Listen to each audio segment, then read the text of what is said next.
हाय हा आहे आजचा वटपौर्णिमेचा ब्लॉग। सकाळ सकाळी लवकर उठून देवपूजा उरकून घेतली, त्यानंतर एका साईडला दूध तापायला ठेवलं, बासुंदी करायची होती। त्यानंतर मस्त असा चहा घेतल्यानंतर पटपट तयारीला लागले स्वयंपाकासाठी। त्यानंतर एका साईडला कुकर लावलं, त्यानंतर इथे दूध तापायला ठेवलेलं। दूध छान असं तापत होतं, लगेच असंच पीठ मळायला घेतलं। पीठ मळून छान अशी वरणाची तयारी करायला घेतली। वरण वगैरे फोडणी दिली, वरणाला फोडणी दिल्यानंतर लगेच कांदे चिरायला घेतले भजीसाठी आणि भाजीसाठी। छान असे कांदे चिरून घेतले पटपट।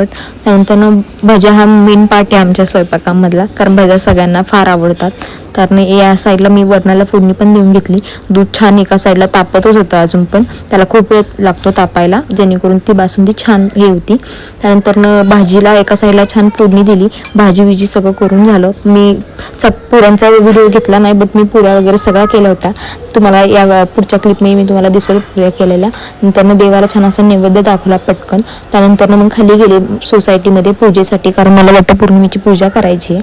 नंतर वटपौर्णिमेच्या पूजेनंतर छान असे फोटोज काढले, व्हिडिओज काढले, बट त्यानंतरचे क्लिप काय मला घ्यायला जमले नाही, कारण मी खूपच माझी तब्येत खराब झाली, बरं वाटत नव्हतं। पण हा छोटा ब्लॉग आवडला असेल तर नक्की लाईक करा, शेअर करा, सबस्क्राईब करा।